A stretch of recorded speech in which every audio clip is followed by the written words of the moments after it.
Yes. And so I did. And, you know, how quickly I bounced back, because my husband had undergone something like that probably 2 years prior. And it took him 6 months to a year to kind of bounce back. He didn't fully get a full bounce back. And within, I would say, you know, a month or two, I was quickly bouncing back from that. So the difference being you made some diet changes that removed things that your body was not liking. Exactly. And he did not do that. No. He just took the supplements like you were doing before. Like I was doing before. He was trying to half attempt to bounce back. And so now it's been how long since you've been being 100%?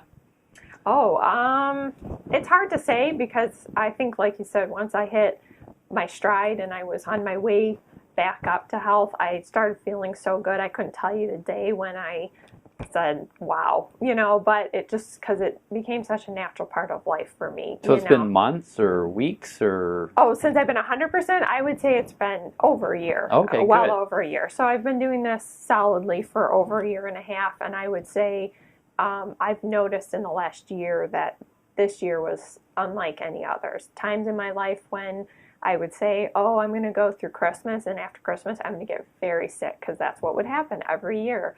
And that did not happen this year. Or our family moved, and that's a very stressful time and not a lot of sleep. And I remember going through the move and feeling strong and good and healthy, and I didn't have a big crash afterwards, and it was really That's how nice. your body's supposed to be. It was. Isn't that nice? I think I'm still adjusting to that, because for so many years I was so. Yeah. That's just, this is more foreign than the other, because you had this feeling less time than the way you used to feel. Exactly. Yeah. Yes. So that's the main reason I wanted you to come in, and because you've been doing so well, and you're really a good example for a lot of our patients who do try and put one toe in the water, so to speak, instead of jumping in with both feet and really doing it. I tried really hard. And then they see the results they get. So I wanted you to share that kind of thing. And I think you said that you have people that now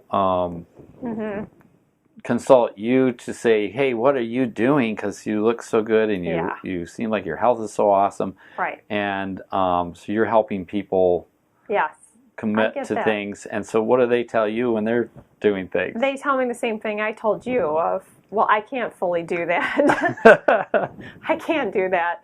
But they say, what? I'll try. And so they start just like I did, where they do a half attempt, or they try to find a lot of, I remember someone telling me about gluten-free deep fried chicken nuggets that they had discovered, and I said, no, that doesn't work, you know. So, but I just try to keep encouraging them that, you know, try it for a few weeks and give it a few weeks fully 100% and see truly how you feel.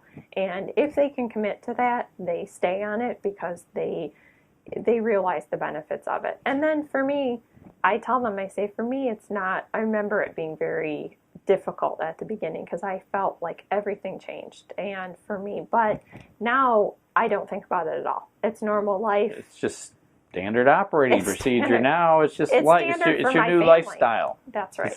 You don't even, it's nothing to think about. It's even lifestyle for my family, my children. I have very young children, and I hear that a lot, that they say, well, I can do it, but my family won't do it. And at the beginning, I would cook my own meals and then give my family what I always gave them, because I didn't know how to transition them to this, because I felt it was so extreme for me. But now they eat what I eat for the most part, and they don't notice it, and they think it's great. So they don't feel like they're missing out either. So I have a 6 and a 9-year-old, and for them to not feel like they're missing out on anything, or that life is, you know, very different in their food aspect, I think that's a good thing. Yeah, so now one last kind of question, I guess. So what do you do when, so for example, you go to a family gathering and not the rest of the family aren't doing what you're doing, like you're going to a sister's or an aunt's or someone, and they're saying, oh, come on, you can have some birthday cake. Yes. So how do you handle that? Well, at the beginning, I had a lot of explaining to do. I had a lot of resisting to do, and I would just have to either usually bring my own food or eat prior to going, because they never.